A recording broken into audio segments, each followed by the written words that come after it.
Breaking news. Iran Israel మధ్య భీకర పోరు ఇంకా కొనసాగుతూనే ఉంది. ఇరాన్ సుప్రీం లీడర్ ఖమేనీకి ఇజ్రాయెల్ ఇప్పటికే స్ట్రాంగ్ వార్నింగ్ ఇచ్చింది. ఖమేనీకి ఎట్టి పరిస్థితుల్లో ఇక బ్రతికే హక్కు లేదని చెప్పి ఇజ్రాయెల్ మరొకసారి పునరుద్ఘాటిస్తోంది. ఖమేనీని చంపడమే మా టార్గెట్ అని ఇజ్రాయెల్ చెప్తోంది. హాస్పిటల్పై దాడి తర్వాత ఖమేనీకి ఇజ్రాయెల్ మరింత స్ట్రాంగ్గా హెచ్చరికలు జారీ చేసిన సందర్భం ఉంది. న్యూక్లియర్ రియాక్టర్లపై దాడులతో మరింతగా పెరుగుతోంది ఇజ్రాయెల్లో కూడా టెన్షన్. అలాగే ఇరు దేశాల మధ్య కూడా ఒక రకమైనటువంటి టెన్షన్ వాతావరణం నెలకొంటోంది. సౌత్ ఇజ్రాయెల్పై ఇరాన్ మరింతగా మిసైల్ దాడులు కూడా కొనసాగిస్తోంది.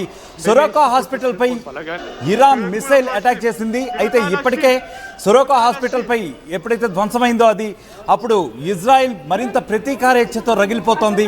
అలాగే ఇరాన్లో ఉన్నటువంటి అరాక్ న్యూక్లియర్ రియాక్టర్పై ఇజ్రాయెల్ కూడా దాడి చేసినట్టు తెలుస్తోంది. פה עמדתי, תראי כל הדלת עפה עליי, אליי. פה כל היום אנחנו יושבים, פה. תראי כל من אתם לא מבינים מה הולך פה. תראו מה קרה לי לבית חולים. תראו. פה עמדתי, תראי כל הדלת עפה עליי, אליי. תראו את כולם רצים. תראו את האנשים. תראו את האנשים.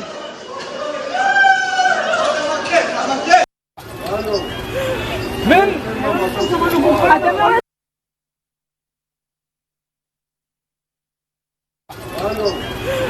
من రైట్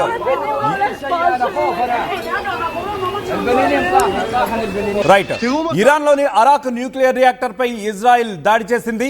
అయితే ఇప్పటికే ఇజ్రాయెల్ ప్రతీకారేచ్ఛతో రగిలిపోతోంది. ఏ క్షణంలోనైనా ఇజ్రాయెల్ ప్రతీకార దాడి ఇరాన్ పై చేయబోతోందనే టాక్ గట్టిగా వినిపిస్తోంది, ముఖ్యంగా అంతర్జాతీయ వర్గాల్లో.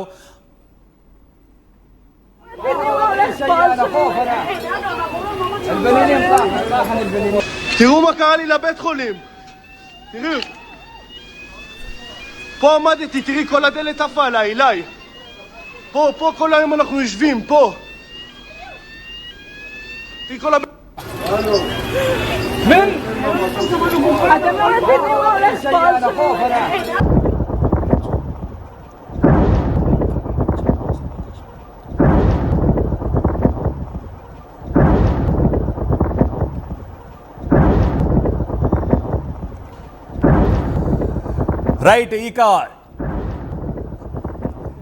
రైట్ ఇక ఇదే అంశానికి సంబంధించి ఇరాన్ రక్షణ శాఖ మంత్రి ఖాస్ ఒక సంచలనాత్మకమైనటువంటి ట్వీట్ చేశారు. రైట్, ఇజ్రాయెల్ రక్షణ శాఖ మంత్రి ఒక సంచలనాత్మక ట్వీట్ చేశారు. అదేంటో చూసే ప్రయత్నం చేద్దాం.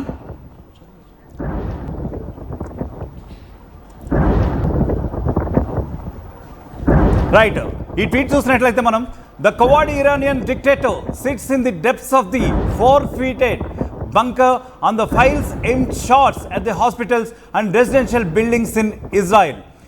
These are war crimes of most serious kind and Khamenei will be held accountable for his crimes. అంటే ముఖ్యంగా ఖమేనీ ఈ దాడులు ఏవైతే జరిగాయో ఇజ్రాయెల్లో ఉన్నటువంటి హాస్పిటల్లో దాని అంతటికి కూడా పూర్తి బాధ్యత వహించాలి అని చెప్పి ఈ ట్వీట్లో పేర్కొన్నారు. The prime minister and I have instructed the IDF to increase the intensity of attacks against strategic targets in Iran and against government targets in Tehran in order to remove threats. అంటే ముఖ్యంగా దీనికి సంబంధించి ఒక అఫీషియల్గా orders కూడా జారీ చేసినటువంటి tweet అయితే మనకి ఇక్కడ కనిపిస్తోంది. ఇరాన్పై ఇంకా దాడులు పెంచమని, ఇంకా మరింత ఉద్ధృతంగా దాడులు చేయమని కూడా ఇక్కడ ఒక హెచ్చరికలతో కూడుకున్నటువంటి ఒక వార్నింగ్ వస్తున్నట్టుగా తెలుస్తోంది.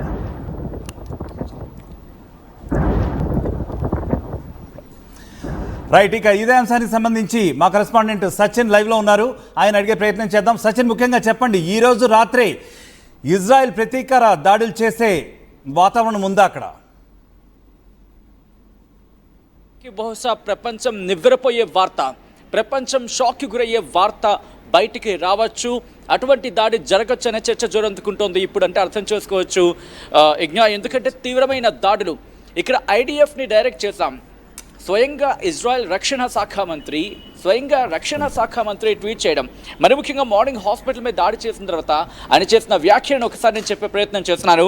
మరి ముఖ్యంగా ఆయన ఏమంటున్నారంటే అయతుల్లా అలీ ఖమేనీకి సంబంధించి student continue to exist. It's a biggest word student continue to exist. బ్రతకడానికి అర్హత లేదు. ఎగ్జిస్ట్ అంటే ఉండడానికి సంభవం కానివాడు, ఉండడానికి సంబంధం లేనివాడు. ఇంకా దీనికి ఎన్ని అర్థాలనే తీయొచ్చు. షుడెంట్ కంటిన్యూ టు ఎగ్జిస్ట్, అసలు బ్రతకడానికి అంటే కంటిన్యూ అవ్వడానికి అవసరం లేనివాడు అనే అర్థం వచ్చేలా చేసిన సందర్భం. ఈ ఒక్క వ్యాఖ్య చాలు, ఈ ఒక్క మాట చాలు. అమెరికా వరకు కాదు, ఇప్పుడు ఇజ్రాయెల్ ఇరాన్ మీదకి సంబంధించి దాడిని తీవ్రతరం చేస్తుందనే అంశానికి సంబంధించి ఊతమిచ్చేలా ఉన్నాయి ఆ పదాలు. దాంతోపాటు ఆయన చేసిన ట్వీట్ కూడా ఒకసారి మీరు కొద్దిసేపటి క్రితం చదివారు, నేను ఒకసారి చెప్పే ప్రయత్నం చేస్తున్నాను తెలుగులోకి తర్జుమా చేసి. మరి ముఖ్యంగా ఇరానియన్ డిక్టేటర్షిప్ అంటే ఇక్కడ అయతుల్లా అలీ ఖమేనీకి సంబంధించి మాట్లాడుతున్న సందర్భంలో బంకర్లో దాక్కున్నాడు. దాంతోపాటు depths of the cowardly Iranian dictator sits in the depths of fortified bunkers. అంటే కోట లాంటి బంకర్లో దాక్కున్నాడు. దాంతోపాటు అక్కడి నుంచి హాస్పిటల్ మీద, రెసిడెన్షియల్ బిల్డింగ్స్ మీద దాడులు చేస్తున్నాడు ఇజ్రాయిల్ అంటూ చెప్పుకొచ్చాడు మొదటి లైన్లో. ఆ తర్వాత రెండో లైన్లో ఏమంటాడంటే these are the war crimes of the most serious kind and Khamenei will be held accountable for his crimes. ఇప్పుడు జరుగుతున్న ఈ ఘోరాలకి నేరాలకి ఖమేనీయే బాధ్యత అని చెప్తూ ఈ ఆఖరి సెంటెన్స్ చాలా ఇంట్రెస్టింగ్. ప్రపంచం అంతా ఇప్పుడు దీని గురించే చర్చిస్తోంది. ఈ ఆరు లైన్లు రిమెంబర్, ఈరోజు రాత్రి కనుక ఏమైనా సంచలనం జరిగితే ఈ ఆరు లైన్లు ప్రపంచం అంతా గుర్తుపెట్టుకుంటుంది. ప్రపంచం ఇజ్రాయెల్ ఇరాన్ యుద్ధం గుర్తొచ్చే సందర్భం వల్ల ఈ మాటలు గుర్తొస్తాయనలో అతిశయోక్తి లేదు. ఎందుకు ఈ మాటకి అంత డెప్త్ ఉందనేది చెప్పే ప్రయత్నం చేస్తున్నాను చూడండి. The prime minister and I have instructed the IDF to increase the intensity of attacks against strategic targets in Iran and against government targets in Tehran in order to remove threats to the states of Israel and undermine the Ayatollah's regime. ఎక్కడ full stop లేదు, కంటిన్యూగా sentence formation ఉంది. So అర్థం చేసుకోవచ్చు ఈ దాడులు continue అవుతాయని చెప్పి లైనింగ్ బట్టి అర్థం చేసుకోవచ్చు. దీంట్లో ఇంకేమంటున్నారు, నేను మన ప్రధాని ది ప్రైమ్ మినిస్టర్ అంటే ప్రధాని Benjamin Netanyahu and the same time defence minister cats వీళ్ళిద్దరూ కూడా డిస్కషన్ చేసుకుని చెప్పారు. ఇజ్రాయెల్ డిఫెన్స్ ఫోర్స్, IDF అంటే ఇజ్రాయెల్ డిఫెన్స్ ఫోర్స్, వాళ్ళకి ఏం చెప్పారంటే కనుక వాళ్ళు డైరెక్ట్ ఇవ్వడం జరిగింది. ఇంకా మీ దాడుల ఇంటెన్సిటీని పెంచండి, ఆ తీవ్రతను ఇంకా పెంచండి. దాంతోపాటు స్ట్రాటజిక్ టార్గెట్స్ అంటే న్యూక్స్కి సంబంధించి కావచ్చు, లేకపోతే వాళ్ళ మిలిటరీ బేసెస్ కావచ్చు, మిలిటరీ ఫెసిలిటీస్ కావచ్చు, వీటి మీద దాడులని ఇంకా ఎక్కువ చేయండి. అట్ ద సేమ్ టైం ప్రభుత్వం మీద, ఇంతవరకు ఈ మాట ఎక్కడా వినిపించలేదు, ప్రభుత్వం మీద దాడి చేయండి, టెహరాన్లో ఉన్న ప్రభుత్వ కార్యాలయాలు, ప్రభుత్వాల మీద నేరుగా దాడి చేయండి అని చెప్పి ఆదేశాలు ఇచ్చేస్తాం. వాటిని ఇంకా వేగం అయితే ముఖ్యంగా చెప్పండి, ఈ రోజు రాత్రి ఇజ్రాయెల్ అమెరికా ఇద్దరు కలిసి కూడా ఇరాన్ పై దాడులు చేసే అవకాశం ఉందా? రైట్, బహుశా ఇక్కడ ఇజ్రాయెల్ ఒక్కటే దాడికి దిగే అవకాశం ఉందని చెప్పి ఆ సినారియో బట్టి అర్థమవుతుంది. ఎక్కడ ఈ ట్వీట్లో ఎక్కడ కూడా అమెరికా ప్రస్తావన తీసుకురాలేదు.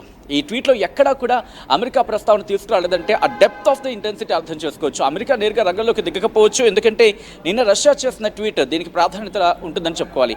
ఎందుకంటే ఇజ్రాయెల్ ఇరాన్ కొట్టుకున్నంత వరకు ఓకే, ఒకవేళ ఇంకో దేశం కనుక ఇన్వాల్వ్ అయితే ఇది మూడో ప్రపంచ యుద్ధానికి దారి తీయొచ్చు అనే అంశానికి సంబంధించి చర్చ జరుగుతోంది. కాబట్టి నిన్న రష్యా, మరి ముఖ్యంగా పుతిన్ ట్వీట్ చేయడం అమెరికాకు కాస్త కాలింది. ఇది నిర్మోహమాటంగా చెప్పుకోవచ్చు. బట్ ఈ సందర్భంలో ఆచితూచి వ్యవహరించాల్సిన సందర్భం ఉంది అని చెప్పి వైట్ హౌస్ నుంచే, ఇన్ఫ్యాక్ట్ వైట్ హౌస్కి సంబంధించి కీలక పాత్ర పోషిస్తోంది ట్రంప్ విషయంలో.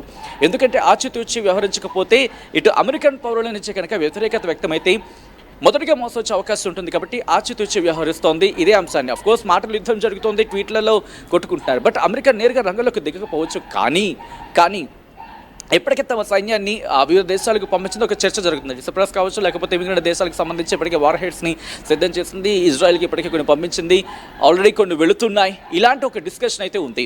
మధ్యధరా సముద్రానికి సంబంధించి కీలక పాత్ర పోషించబోతోంది. ఇటు వెస్ట్ కంట్రీస్కి సంబంధించి అంటే పశ్చిమ దేశాల నుంచి సపోర్ట్ లభించే అవకాశం ఉంటుంది. బట్ నేరుగా ఏమీ రంగంలోకి దిగకపోవచ్చు.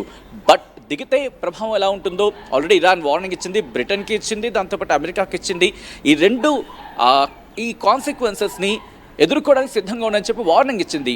సో ఇప్పుడు అమెరికా రంగంలోకి దిగితే ఈరోజు రాత్రి పరిణామాలు చాలా దారుణంగా ఉండబోతున్నాయి. ప్రపంచం ఉనికికే ప్రమాదం వచ్చే అవకాశం ఉందనలో అతిశక్తులు. బహుశా ఇది చాలా పెద్ద పదవి ఉండొచ్చు. But need of the hour అని చెప్పుకోవాలి. ఎందుకంటే అమెరికా రంగంలోకి దిగిందంటే ఇక్కడ రష్యా రంగంలోకి దిగుతుంది, రష్యా రంగంలోకి దిగితే తోడుగా చైనా రంగంలోకి దిగుతుంది. ఇది ఇంకా పెద్ద బిగ్గెస్ట్ న్యూస్ అయిపోతుంది. బిగ్గెస్ట్ న్యూస్ కాదు, ఇంక న్యూసే ఉంటుంది. ఎందుకంటే మూడో ప్రపంచ యుద్ధానికి కొద్ది గంటల మిగిలిన దాన్ని మాట్లాడుకోవాల్సిన సందర్భం వస్తుంది, అప్పుడు కొద్ది నిమిషాలే.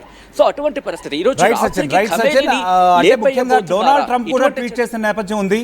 ఖచ్చితంగా ఎక్కడ ఖమేనీ ఉన్నాడో మాకు తెలుసు అని చెప్పి ఆయన ట్వీట్ చేసిన నేపథ్యం ఉంది. మరి దీన్ని ఎలా చూడాలి?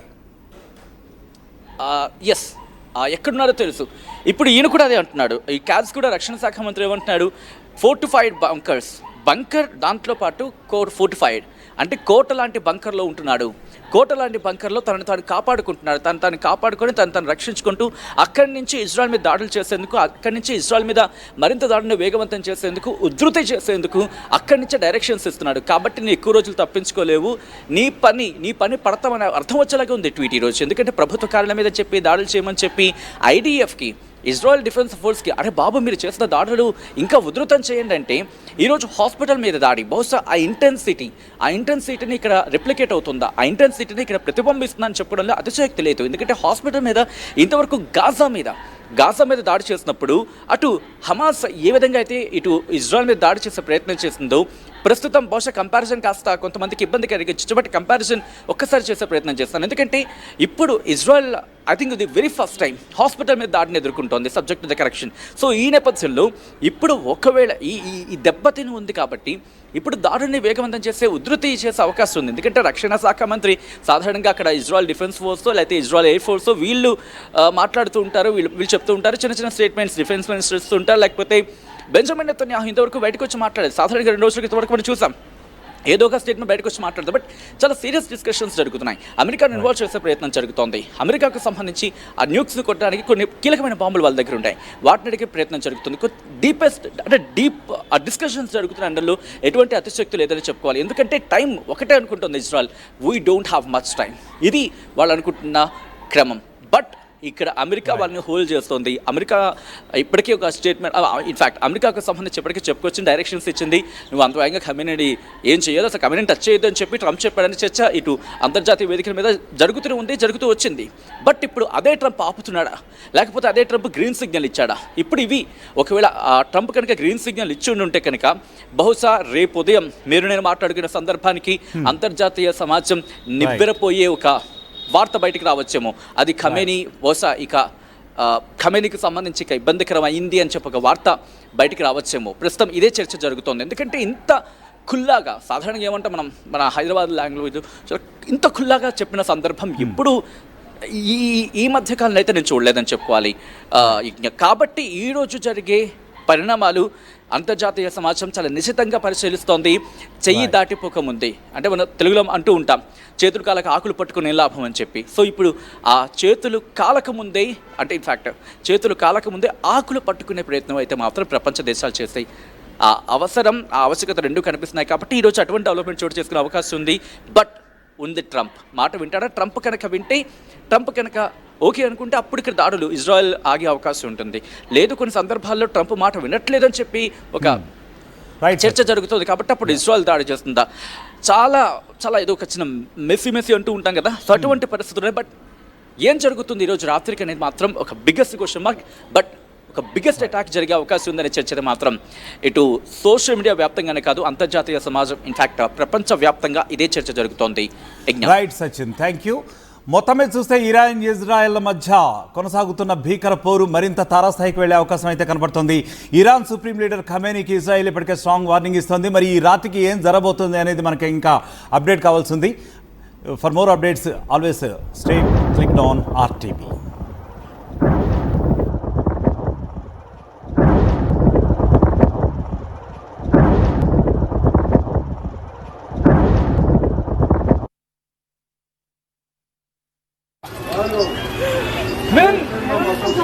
אתם לא מבינים מה הולך פה. תראו מה קרה לי לבית חולים, תראו, פה עמדתי, תראי כל הדלת עפה עליי, אליי. At KLH, you have the freedom to choose the subjects that fuel the engineer in you. KLH deemed to be university. తెలుగులో ఫాస్టెస్ట్ న్యూస్ యాప్ ఇప్పుడు కొత్త అవతారంలో 5 సెకండ్లోనే పూర్తి వార్తా సమాచారం మీ చేతుల్లోకి. సోషల్ మీడియా ట్రెండ్స్ మీ కళ్ళ ముందుకే live TV and voice search ఆప్షన్స్తో ఇప్పుడే డౌన్లోడ్ చేయండి. యాప్ లింక్ డిస్క్రిప్షన్లో ఉంది.